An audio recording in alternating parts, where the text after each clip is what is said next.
This is the Londoner on RTE 2XM. My name's Nessy. Today I'm delighted to be joined by someone that I think we've spoken before. Just before coming on air, we've been chatting like we knew each other for about 10 years or 20 years anyway. And that is lovely, straight off. Because you build a connection with someone, and when you have that, I think it makes chatting and finding out about that person easier.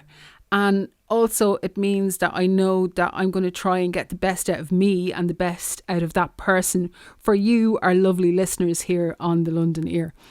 Today I'm delighted to be joined by Galvo. Hello. Hello. How are you? I'm grand, and yourself? I'm good. Listen, you've just released your brand new album. Yes. Tell us a little bit about it, because or do I even start with that? Because I think I first knew you as a musical artist as a member of a Dark Horse.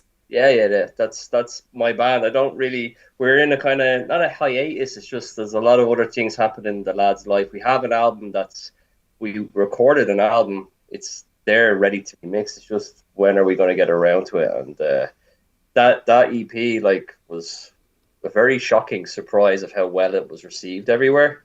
And I think we weren't ready for it because we all everything fell apart within like 6 months of that EP coming out. You're suddenly going to these record deal meetings and all these things. And now all these managers just like, oh, okay, that just were. So that was interesting. Great music. And Yeah, you can see a similarity with where you were going with a Dark Horse, and yeah. then you bring some of that into your own music now. Tell us a little bit about this album. I know the first that I have heard from this was The Wait in about 2018, I think it was. Perfecto. Yeah, And that's starting off the album. And it's yeah. a So beautiful introduction to the album as well, and where it's going. it's going to be linked with a dark horse because we kind of started getting back friendly when we went to Hugh Rogers' wedding. We all kind of went, okay, like let's put away whatever isms are here. We're still good friends. There was a lot of like ego, a lot of things happening, and so we said, let's get in the studio. I have some songs. Let's record the songs. The wait was just a tester to see if we could actually record stuff, but as a solo thing because I was a little bit like, like a relationship, you're a bit burnt. You're like, oh, I'm gonna see how this goes. And that went well, and then we were starting to like what would happen with me and Hugh would be, we get in a room, we just make songs. So songs are just boom. So now I'm doing solo stuff. We're doing Dark Horse stuff. It's the same guys as well, and everything was kind of starting to bubble. We were meant to be doing the Dark Horse album, and then Hugh's daughter came early, and we were just like, yeah, okay. And that was in the middle of the pandemic. And then Neil, I call him Ned because his name is Niall, but it's pronounced Neil. There's not the Irish thing with that, and I was like, my head can't handle that kind of anxiety. That it's like, okay, Ned. So Ned was like, let's just record a solo album if you've got songs. It's like, yeah, I've got all these other songs. So we just went for it, and we were doing it like remotely. Like the rules change with everything. So sometimes you could be in a room together, and then sometimes you could be in a room with masks, and then sometimes you weren't allowed anywhere near each other, and then sometimes you weren't allowed outside the door. And so we were trying to record an album this way, and it's a journey from that as well. And it feels like this should have come out in about 2014, 2015, but we're now in 2023. Um, yeah, I'm happy with it. It's just a strange time as well for me because I'm kind of like not exhausted, but kind of like I've used this analogy before, and I can't speak. I'm not a woman, but I imagine when I hear a lot of my friends who are pregnant and they're at that last stage of the pregnancy and they're just like, get this thing out of me. So I kind of put the album out and I didn't do anything for 2 weeks, and now I'm starting to do everything. Kind of put off everything. I was just like, I just get this off my way from me for a bit. So now I'm in the zone.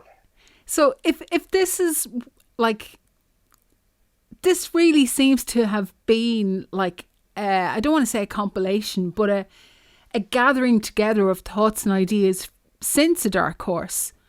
Yeah. Well, How are you feeling about it now that it is out in the world? see, the thing what happened to me is like I think it's called God's storm or something like that when you're close to your dreams and then everything falls apart. So after a Dark Horse split up, I was in a relationship, and the girlfriend that I was with, she had a miscarriage, and then we then eventually broke up, and then I got my without getting too personal, my mother's partner moved into our family home, and then he didn't want any of us there, so then I had to leave. And then, as we were talking about London, I said, "Fuck it, I'm just going to go to." And I'm sorry, you can cut that out if you want. I said, "I'm just going to go to London," and I just went. I played a few gigs, but I wasn't in London for playing gigs. I thought I'm going to go to London, play lots of gigs, post a dark horse, and I'll show everybody. London was like almost like holding me because everything had just fallen apart. Like I had gotten I think you obviously know the scene. It takes a long time to make an EP or an album and to get it out there. It takes a lot of time to build up to that point, and then to get to that point and nearly just become like this overnight success, and then it all falls apart, and your relationship falls apart, and everything. It was like boom. So all the songs post that in the HeARTist is kind of that journey to now of like me just kind of how the hell did I get to this point? Like Take is like about me being on my own. I was on my own for a long time. I only had my dogs. I was going through a lot of weird internal stuff. And it's all of those periods to now. And now I'm back out in the world. I'm like, hey everybody, I'm here. I'm grand, no worries. Kind of thing. So, The album is called HeARTist. yep. Now I like that because the art is Yep. capitalized. I do believe that, like, if you're into different art forms, you shouldn't confine yourself to one. If you want to express yourself through whatever it is, like I've said it before, if you want to crochet your night away, go for it. Like, Yeah. But gardening as well can be art. You know, kicking a ball against the wall, like having this conversation as we were talking before. I don't even think we've ever really been introduced before other than through mails and stuff like that. I think I've seen you at a couple of gigs or whatever, and it was just kind of like weird. I kind of know that person, but I don't. As you do in the Dublin scene, there's always that kind of thing. And it's the first time I ever spoke to you, and it's just like that's art when you're in the moment with somebody and we're creating something there, and it's gone, but it's not gone. It's in the moment forever. So that's the way I look at art. Like, and it's from this place in your heart as well. Like, because we're nothing without that thing. You know what I mean? Whether it's evil or good or indifferent or blocked or whatever it is, it's still our engine. You know. So sorry for interrupting you. no, because you're after bringing up some interesting things. There's right. You have the musicality side of that, and I want to talk to you a little bit about the production, if I may, at some stage during Yeah, this conversation. But you also have the visual side of this that you have created as well. yeah. Because, like, I think from what I gather, the visual art sphere is still quite important to you. Oh, I've had this weird. I don't know. Even when we did the EP, the whole idea of the EP was we're going to do a visual EP, and I was like, even in 2010 when we first started a Dark Horse, I was like, I want to make a video for every single song. I want to have something, but not just a video. I mean, something has to feel something, because when you have certain songs, it enhances the sound. I don't know what it does, because when you open a sense, so you're opening your eyes to a sense, then the ears think they're resting or whatever happens, and then suddenly that you're hearing different bits of the sound coming through the visual, and then the visual's taking you off in a different place, and it's a whole, not interactive, but you're there with it. And maybe I'm like from that era of, like, Black Hole Sun and all of those types of videos where people actually put effort into videos and it meant something to do a video. I'm not great. I don't like the performance videos. I don't do like the lip syncing thing and all that kind of stuff. But I like, okay, AI. I use the AI for the visual album. I have a lot of issues with AI, major issues, and me and my friends sometimes have these conversations about it. And I don't think you should be doing anything where you take, like, say, I have a fear that Paul McCartney and Ringo Starr are going to take John Lennon and George Harrison just talk that they want to do that for some new Beatles songs and add them in. And Paul McCartney's already done it with playing live with the virtual John Lennon. That guy's gone. He hasn't got an opinion, whether his wife has said whatever. You can't make songs now. If someone wants to give you a permission to say, yeah, you can make AI things, but it's still not right. It's not coming from whatever. It's like an echo chamber of what you were. This is completely original, what I've done. And also, I'm glad I'm at the start of a wave, because in about 6 months' time, everyone's going to be doing that. but I was one of the first in on it, and gave my artistry to it, and I spent 8 weeks trying to do this thing where I was like every day at it, trying to the feel of it's not right, like manic obsessive. Doesn't feel right. Let's get this feel right, and it was like that's where I was at. So for me, it's like trying to do a visual for everything. I've already got 7 real videos done for the album on the other side where there's like me in it and everything like that. So I'm slowly getting to the other side of getting all the videos done in real time for that. But because I got this opportunity with the AI and I felt it expressed what I was feeling, and that's what I've hopefully been getting back off most people. People are saying I really feel the songs more, and I was like, that's exactly what I wanted. Like it's all I want is that you could feel what I was feeling and what I was going through, and it's like a metaphysical journey through stuff. So I think people are scared of AI, and well, like you say, I don't want. I've heard someone say that like I've always been a George Michael fan, and okay. I do not want to see an AI George Michael anywhere. I do not want to see George Michael as ABBA are now in like over near the Olympic Stadium here in London. George isn't with us, unfortunately. Yeah, I don't want to see George. I really don't want to see yeah, George in a yeah. That form because moment he would was hate that. yeah, but it was special for that moment in time, and it's like that's what the whole thing is, and where we're at now with the time we're in, everything's kind of meshing on everything, like countries at war and everything's starting to happen and coming through a pandemic and all the digital stuff. It's like it's everything's just trying to basically mess with our heads and take this idea. But John Lennon existed for the time he existed. Jeff Buckley, Kurt Cobain, and in them moments, you feel how they were because they're gone. You're never going to get them back. It's like it's also someone like either like my dog is like dead now, 6 or 7 years. Yesterday, I still feel her, and I still feel that connection to her and what she gave to me. I don't want to get a fucking virtual reality or like AI version of my dog projected somewhere. Is like get out of town. Like that's not what it's about. But if it can enhance your life, if it can make your life easier, if it can make your day easier, if it can do stuff to help you Exactly. have a better life, an easier life, then that's a good thing. But if it's getting to the point where it's replacing things and people or it's going in a military type of way like Skynet or something like that, yeah, we should be very worried. And we should be worried in some ways, but we also should embrace that as well and be the ones go, no, no, I'm at the front of this and I say, no, you shouldn't do that.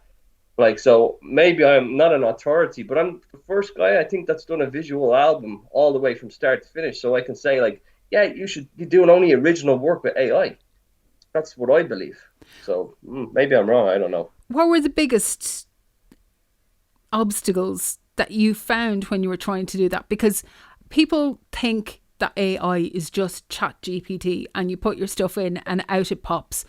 But there's an awful lot more to AI than that. And I've been trying to teach myself for work, for using it with social media and scheduling and planning and all these other things that is really good. And for coming up with ideas and giving me lists of stuff that I could never even have dreamed of for, work purposes. And my boring 9 to 5 job, it's been great. Don't tell my Yeah. boss. Don't tell my boss. No, But but your boss should be happy though as well because anything that can make you more productive and make you actually. There's another thing about workers, and it's great with Mick Lynch in England and all that kind of stuff.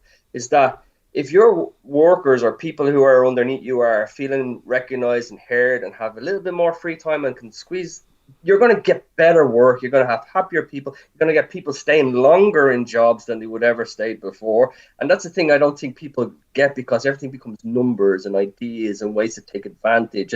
And you're trying to like it's like I don't know if you've ever got this when you work in a really toxic environment and you're a good worker. They don't mind people who are toxic doing whatever they want to do, but as soon as you just take a minute for yourself, they're, what are you doing? What's going on with that? It's like I've had that. I've worked at so many bad jobs to pay for this album. It's incredible how many bad jobs I've had to work. And you find like, okay, I'm not going to change who I am for you. And AI should help. The AI thing should always help. And if it doesn't help, if it becomes a thing where, like, I know they're trying to do stuff where they're trying to get AI to look on people and see what they're doing and how. I seen a thing on Instagram where they were looking at a cafe and they had the AI basically recording people's yeah, productivity. but they're not recording how people interact with people and how many times because of that interaction with that person comes back. You know what I mean? Stuff like that. But what were the obstacles you got? Was it the technology or was it like the engineering? If that makes, was it getting used to the technology or getting the feeling into the technology and knowing how to like code it or program it to get out what you need, if that makes sense? Well, the first obstacle was myself because I had very big moral questions with AI and I wasn't even going to go near it. And then what I was did first, I was messing around with images. So I was just messing around with images. Like I'm actually all right at this. I'm actually quite because I've got a mad mind. I've got a manic mind. So that's a good start if you've got a kind of visually manic mind. And then getting in was the first thing that I found really difficult, so difficult, was the beats per minute. To, to get it that it was flowing with the beats, with the timing, that was really hard. And if you didn't have a drum track on some of the songs, like the hammer or something like that, it's like, oh my God, I was so close to getting this bit.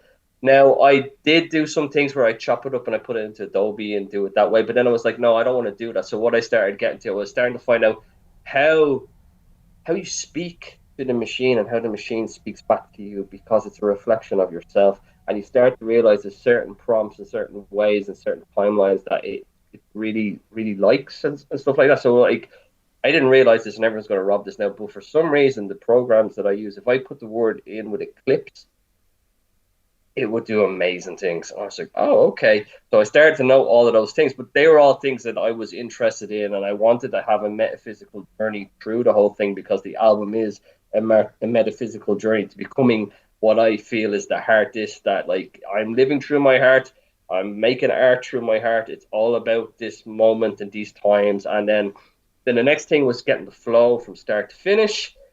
And look, this is I did 14 songs and it took me 8 weeks, but that was 8 solid weeks of trial and error, trial and error, trial and error. And then eventually I started getting really, I'm just like, oh, okay, we're riffing here now. We're like, there's this lovely kind of like, you start getting like into the thing and it's like, it's happening. And then and now I feel very confident. And even like some of I use different programs, even some of the people who made that seen my work were like, we want you to test for us. And I was like, yeah, and I'll slow down a little bit here now. Like, you know what I mean? This is for me, which is another thing that I've got a weird thing. I made this album for me. Like, it's not for other people. It is for everyone to listen to and you connect to it, but really, I make my stuff for myself. So if I enjoy it, I'll sit down and I'll watch it and I'll be like, yeah, I'm happy out watching this. This is deadly. Like, I love it.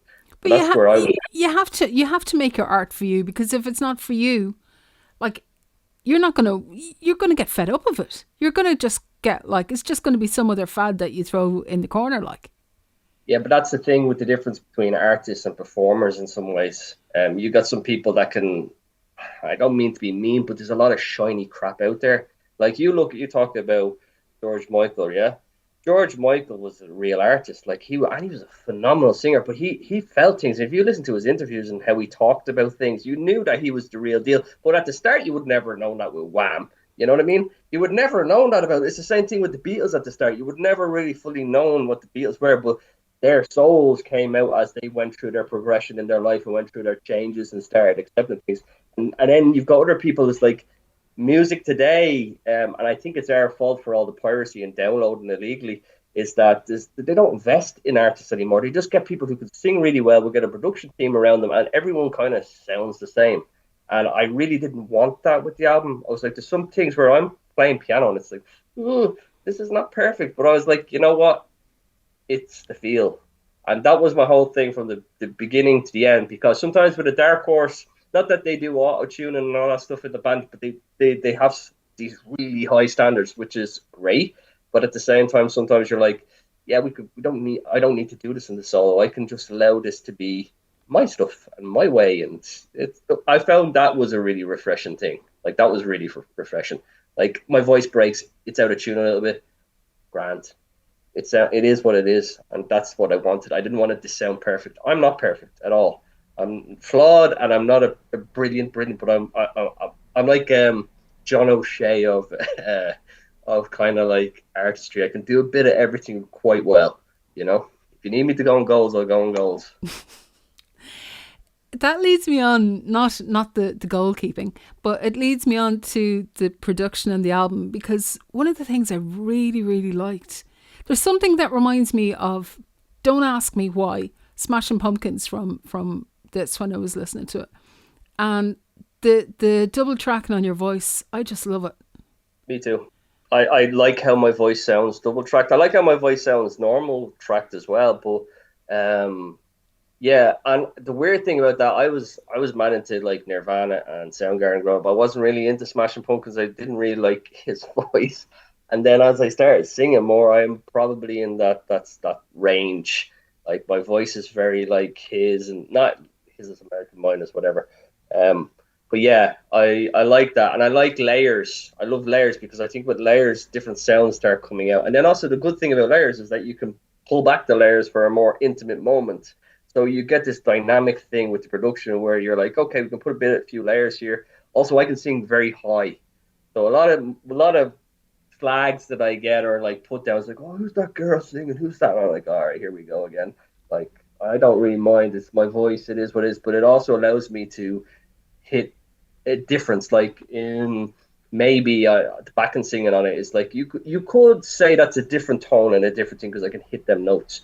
But it's also adds a whole different vibe to it. So in that way, I felt very like a Swiss Army knife. You know what I mean? I can do a bit of everything, and I played banjo, I played bouzouki, I did bad piano on it, back and singing all over the place, voice production. There's a whole lot on it like that you're doing because there's only really like three people, but really only two people that were on it. Like Hugh came in on the back end after it was done, and I gave him notes to put the MIDI stuff on. He's excellent at that. It was really just me and Ned, just like, okay, let's make an album. I was like done in evenings over. Have you got this evening free? Or like as I said before, okay, the government says you're not allowed out for 7 years. It's like, oh god. So it's that type of thing. It was really like working around things. Am I allowed to get in my car to go to Ranelagh from Lusk? No, you're not. Okay, so what can we do when you're not there? Oh, I can do drums remotely. Have you got a microphone at home? Can you do that remotely? Okay, I'll do that. It's like it's a weird album in that sense. I love it and I don't like it because I always dreamed of going to a Caribbean island or something like the Police and staying in a place for 6 weeks and having the whole like album thing. But I was like, this is the time that it's in, and it's also why the HeARTist I think works as a title because it's DIY, it's craft. It's just like let's get this thing done. Like, And there's something about when you describe that there, like you have the technology side of it, and without the technology, the album wouldn't have been made. oh, impossible, Um, especially in the times that we were existed in. Like we had jammed me and Ned to get the feel of the drums. So I went to him when we were allowed to do that. So we were allowed at that point not to wear a mask, but if we were 6 feet apart. So that was great. But then depending on how where like everyone changed in their status. At the start, I was so hardcore, like rules, rules, rules. Like I have a mother who's in her 70s. I was super, and as things got on, it's like and then the opposite happened. Ned was whatever, and then he was like super rules. You have to follow to clean your hands, do all of this, and I was like, you just had COVID. Like, what do you like? It was like, well, it was just like, but we're like, okay, we'll just get through this, and so then I don't know which I think it was the second lockdown. We'd already started it, and he was like, "Well, I can do the drums." So I would listen in my gaff, locked in. He was doing the drums remotely, and I'd be like, "No, change that bit there, do that bit there." And then I think Hugh was in hospital, so he was like listening in hospital. I was just like, it was just mental. Like it's mental. It's like a fever dream, like the whole thing. And now we're like 90 miles an hour. It's like 90 miles an hour. It's just crazy. but the album itself, the music itself, Yes, like you have all this technology and you have the AI and you have all this, but there's something so real at its it's raw. core. It's It's so raw. real. It's meant to be that way because I feel like as I don't know if it was when I was in our chat we were talking about being chancers, yeah. Like I am a bit of a chancer. Like I grew up in Ballymun, I grew up in a very working class way, and that's not to say every working class person is a chancer, but there's an angle. You find angles of things, and I was like I wanted it to be as raw as possible, but also very melodic and very sweet, but also this is someone who's gone through a journey in themselves and has lost everything and is trying to find himself again. And the songs there like getting better and don't give it up. It are mantras to like when you're in like I think about quitting music and art all the time. I wake up some mornings and I'd be thinking about it. Now, am I gonna do it? No, I can't because like I'm either an addict or like a monk or something like that. But it's something that I can't not do. It's not being great for my bank account. It's not being great for relationships.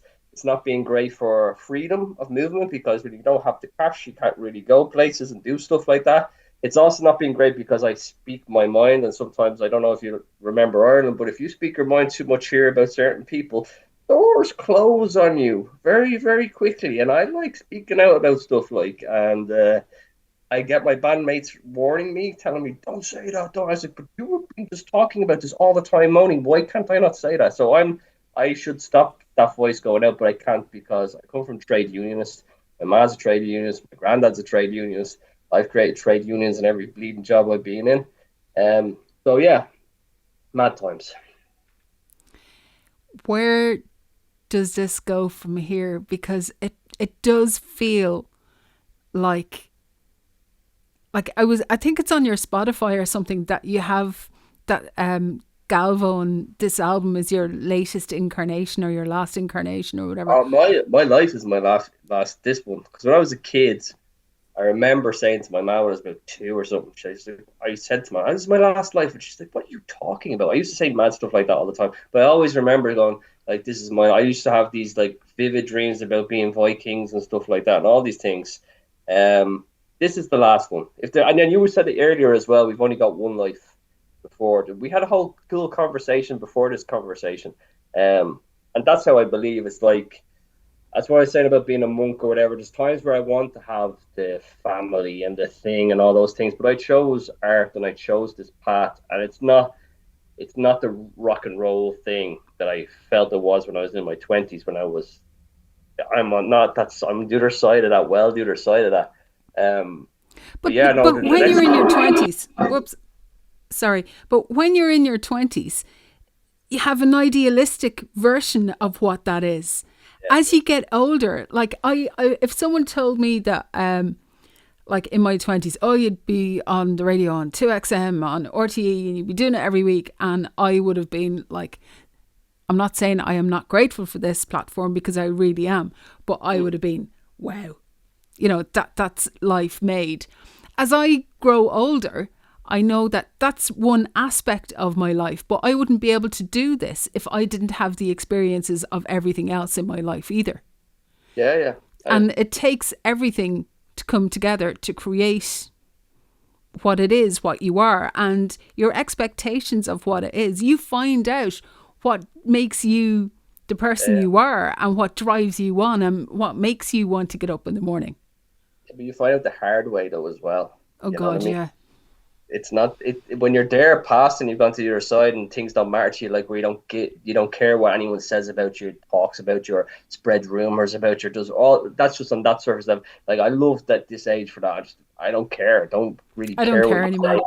Yeah, not one bit. And I love that about me. And I wish I had that more when I was younger, when I was trying to impress people or be the fixer and trying to, jump into situations. I don't do that anymore. There's a bit of a leash now that I have with that. But yeah, you like I've earned this life and you've earned your life the hard way. You've gone through your own personal things and your own conditioning and people's conditioning around you and expectations and all these different things. And it's like, yeah, when I was younger, like when I was in different bands, I was in bands that were quite successful before and did okay, and I was drinking and doing drugs and partying like a crazy guy.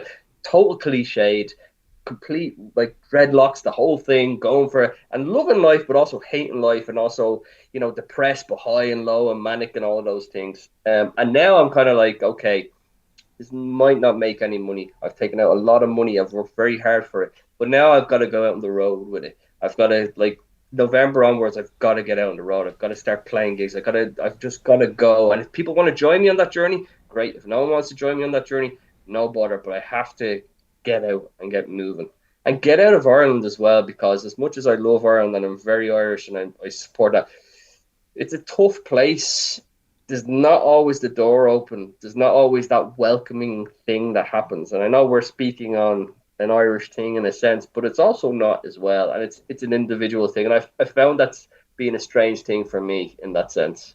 I've always had that thing. And I don't know if it's from growing up in Ballymun and having a chip on my shoulder about certain things, about class and all that kind of stuff. But it is a major thing in my life. And I want to get out in the world. I want to go see the world. I want to, you like, as again, referencing the previous conversation Yeah. for the 15th time. You want to see the world before like Yeah. time. Time goes, and like we only have one life. Get out there, enjoy it, do what you want to do. You have to make sacrifices along the way, but the sacrifices that you make now, I hate quoting it, but like there's some videos that I watch of these guys who have bought abandoned boats and they sail the world. And one of them references a Mark Twain quote, I think it is, and it's like in 20 years' time, you're not going to regret the things you didn't do. Or the Yeah. things you did do, you'll regret the things you don't. I think that's the way it goes. So what are you waiting for? Get out there and do it. Or not, or sit in and play PlayStation and watch lots of football if that's your thing. Like, you know what I mean? Don't feel either side.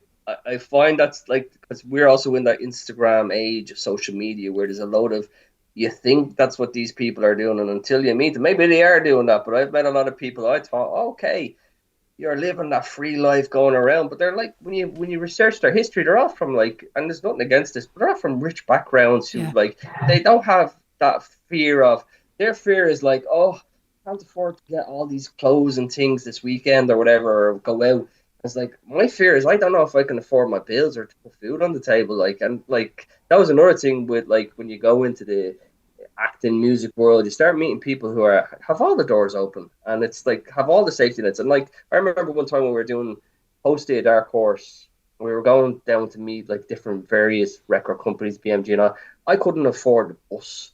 Like I had to walk everywhere, like bum money off people. And I was just like, man, this is tough. Like this is tough. But if you can do that and you're able to do that, and as you were saying earlier, in the 17th time back to that conversation, if you have a base and you can go and you can do your thing and you can afford a way to do what you have to do and you can set your life up. I've set my life up that I was able to put this album out. I have my rent very low. I have certain things set up. I have taken out like I took out 22 grand, which is a lot of money for like it's a lot of money, and I put probably too much money into certain areas where I was like, I'm gonna this is a risk. I don't know if this is gonna work, and it didn't work. Take it on the head. I don't see it as a mistake. I see everything as a lesson. So I was like, this is a very expensive lesson. So, but the album's out, and I'm already getting people talking to me about the album. It's not like 50 million, whatever, but people are getting to me onto me and they're really connected to it, and it's doing stuff for them, and that's the best thing that I could hope for. Like if someone could feel something from that, and it does some even one song, like or one line. You know when you get that in a certain song where you hear a line and hooks you in, and you're like, oh god, that line. It's just like I can't get that out of my head. That's what I love about music. I miss them days as well of having remember CDs when you'd have your 3 CD player and you'd wake up and you're either whatever the next day and you just press play and you just listen to music. And that's what it is for me. Music is that it's just getting lost in it. It opens up your heart. It opens up. It's interdimensional as well. I think you kind of trip off in music a lot. Like look at you. Like how much music has affected you. Like you're talking to me, and it's like you talk to so many different people, but you love music. It's a Yeah. passion. It's something that hits on a level. I don't get when people say they don't like music. I don't like music. It's like you're weird. Like I'm weird. I'm very weird. I know that for sure. That's weird for me. That's very weird. It has been an absolute pleasure chatting to you. Um, this album deserves to be heard by many, many, many, many ears. Um, I'm really enjoying it. It's a beautiful piece of work, I have to say. If people want to find out more about you, more about your album, where can they get a copy? Where can they listen? Where can they find out about you? Just Galvo, and you look on Spotify, you look on YouTube, you look on Bandcamp. But Bandcamp's a bit weird because they're getting taken over at the minute. So I'm kind of feeling a bit weird about that because they're going to let go lots of people, and I'm thinking of taking my Bandcamp onto my website because I don't like that. that they're going to get rid of a load of staff, and I don't want whatever's going to happen with that. I don't know if you've been reading up Yeah. on that. It's making me feel very weird as an artist, and I also think they take too much money for what they do. They take oh yeah, Bandcamp Friday grand, but like they take a lot of money, and I'll stop now in a second. But what really got me, what I read was Bandcamp. They were going to unionize about 6 months ago, and they gave promises to their staff because it's like, no, you don't need to do that. But they'd already agreed a deal to sell the thing, and if they had unionized, they wouldn't have been able to sell it. So they completely threw them under the bus. So yeah, I'm very weird with Bandcamp at the moment. But anyway, you can find my album everywhere and anywhere. It's all going to be good. Don't worry about Bandcamp. Just find it wherever you got to do and enjoy it. And your website is galvo.org. And I might add, before we finish up, thank you so much for putting a bio on your website, because artists don't do that anymore because they're too cool. You have to thank Hugh Rogers for that, because he's like being an absolute angel and helping me with all this stuff, because he knows I'm an absolute mess with certain things. But he's like, he gives it the shine and the stuff. So I will give credit to Mr. Hugh Rogers, who's a genius. So thank you, Hugh. Thank you, Hugh. And may many bands and artists take after him, because, artists forget that you never know who is going to arrive on your website. And those people may never have heard of you before and mightn't have a clue about you. So get a bio on your website, will you? The amount of bands and artists that don't is just crazy.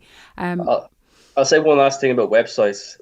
I think websites are going to be coming back into fashion, and I think everything is going to be centralized through websites, because not just the way the world is, but you want to be having email lists, you want to be having subscribers, you want to be having that connection, because you, like, as Bandcamp's an example of whatever, as like, say for now, like you're a passionate activist, and then suddenly this activism is turned on and suddenly you're cancelled when it was the positive thing and all that kind of stuff. You want to have your website, you want to have everything centralized, and you don't want to be relying too much on other companies and other things. So that's what I've come to this conclusion myself in the last month, that I'm just going to centralize everything on my website and send people to my website, because that's where it is me. You know what I mean? YouTube and all will try and take your money. Everything's going to just get everything on your website. And yes, get bios on your website as well. Thank you so much. Best of luck with the album. Thank you for this. I appreciate it. I've loved it. It's been great.